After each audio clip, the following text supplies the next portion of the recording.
Hi అండి, మా పాపకైతే 3 years పడ్డాయి. అయితే అంగన్వాడీస్ అయితే స్టార్ట్ అయ్యాయి కాబట్టి పాపని అంగన్వాడీకి తీసుకుపోదామని అనుకున్నాను. తను అయితే పొద్దున్నే రెడీ చేసి అయితే అంగన్వాడీకి తీసుకొని వెళ్ళాను.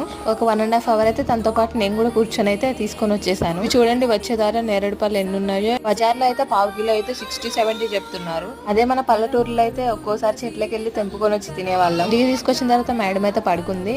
ఇక నేనైతే కర్రీ చేద్దామని స్టార్ట్ చేశాను. అయితే ఈ రోజు కోడిగుడ్డు టమాటా కర్రీ అయితే చేస్తున్నాను. పాపని అంగన్వాడీకి అలవాటు చేస్తే నాకు కొంచెం ఈజీగా ఉంటది ఇంట్లో అనే దాని ఉద్దేశంతో నేనైతే అంగన్వాడీకి అలవాటు చేస్తున్నాను. ఇంట్లో ఒక్కరే జాబ్ చేస్తుంటే ఈ కాలంలో అసలు సరిపోనే సరిపో. సో నా వంతు ప్రయత్నంగా, నా వంతు హెల్ప్ గా అయితే నేను ఏదో ఒకటి ప్రయత్నం చేద్దామనే ఉద్దేశంతో అయితే పాపనైతే అంగన్వాడీకి పంపిస్తున్నాను. నేనైతే అంగన్వాడీకి పంపించి నేను ఏదో ఒకటి చేద్దామనే ఉద్దేశంతో అయితే తనను పంపిస్తున్నాను. చూసుకోవడానికి ఎవరు లేనప్పుడైతే ఇలానే ఉంటుంది. మా పాపకైతే ఇంకా మాటలు రావట్లేవు, చిన్న చిన్న వర్డ్స్ అయితే పలుకుతుంది. నొక్కదన్నే కాదు, నాలాగా ఫేస్ చేసే ఆడవాళ్ళు ఎంతో మంది ఉన్నారని అనుకుంటున్నాను. మీకు కనుక ఈ వీడియో నచ్చినట్లయితే please like, share and subscribe అండి. Thank you for watching.